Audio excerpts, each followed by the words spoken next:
Hey guys, this is Oya, head of the development team in WTFly, or WTFly as we like to call it. I'd like to show you how to use our app. It's really simple, and still, just in case, I think it's a good idea to show you how things work here, what you should do, what you should maybe not. So let's go. The first question you will see is, what's your vibe? So it's really straightforward, the kind of vibe you want to have on your trip. So maybe it's a family trip with your kids, romantic with your partner, nature, nightlife, rest, just do nothing and sit around. So let's think about a scenario where I'm with my girlfriend and we want this to be romantic and we want some nature in it. We hit next and we go to activity. The main activities are partying, trekking right now, art and museums, theme parks, local foods, ski and shopping. I suppose my girlfriend will want shopping and art and museum, and I will want to do some trekking. So we hit next when we're ready, and the last question is, what's the scene? So it's pretty simple. The scene is city, forest, beach, mountain, and snow. This is where you see yourself in the vacation. What kind of setting do you want? So we want a forest and we want mountains. That's what we want for this trip. So we hit next. This is the details part. So it's really important. Listen, the first thing is budget. Obviously, you need to have some kind of budget, from very small to very high. We set to medium as default, and I think this is a good starting point until later if you want to change something, tweak some stuff.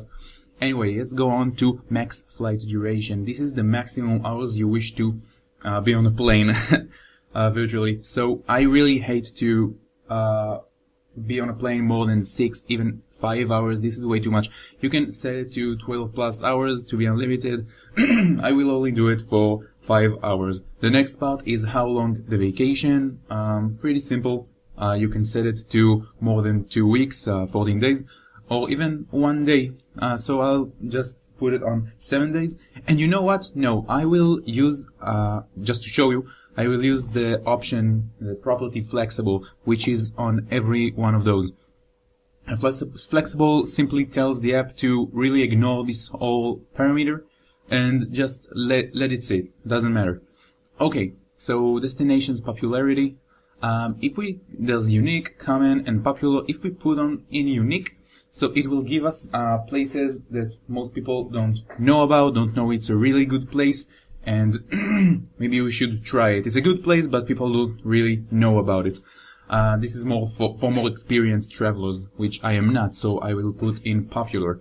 The last one is exclude continents. So I'll give you an example. I don't want to go to Australia, maybe it's too hot for me there, and I don't want to go to North America because I don't have a visa, except for Canada, but anyway, let's go. The last thing is include my country, but it's unnecessary for me because Israel is a really small country and there's no reason for me to fly to Israel itself. So we hit where to fly.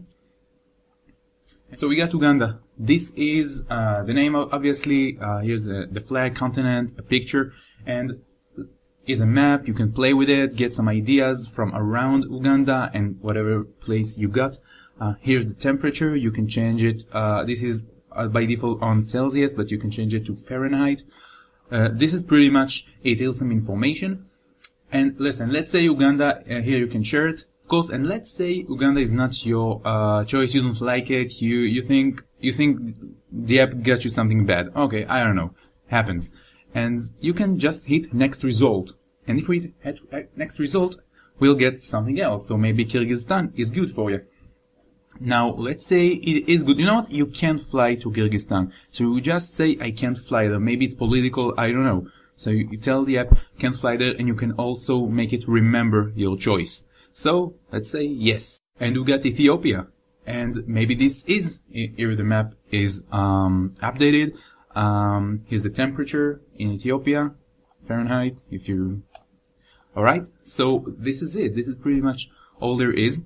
If you like Ethiopia, you want to go there, maybe, and you want to tell the app to remember this, just click add to wishlist, and Ethiopia was added to your wishlist. Where is the wishlist? Here, in your panel.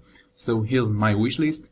This is stuff from the past, Belgrade, Valta, Kyrgyzstan, Ethiopia. Now you can delete whatever you like, and check this anytime you log into the app. Here's my exclusion. Now, we didn't do any exclusions, so let's do one. Next result, and we get Romania. Let's just say I don't want to go to... Oh wait, we did. Oh wait, I'm sorry, we did do an exclusion. We excluded Kyrgyzstan, I'm sorry. So here it is. This is Oman, Syria, which I excluded in the past, and this is Kyrgyzstan, which we excluded together. And you can just delete it from the list. And as you can see, it's separated into two categories, where I've been and I don't want to go again, and where I can't go. So it's really that straightforward. Last thing I want to show you is you can hit it again and do a restart and start all over again to, try a different combination. And I want to show you how to traverse, which really simple. Just hit here instead of next and back buttons. You can go, let's say you want to go to the scene and change it, then the activity. You can really jump between those really easily. And let's say you want to cancel one of your choosings. So you just hit on it and see the pizza is back here again, and tracking, you can just change it. So yeah, this is it. I really hope I showed you how to use this app correctly, and I really tried to make it as simple as possible. Have fun with it, play with it, share it, and really try different combinations to get the best place for you, and have a great trip. See ya!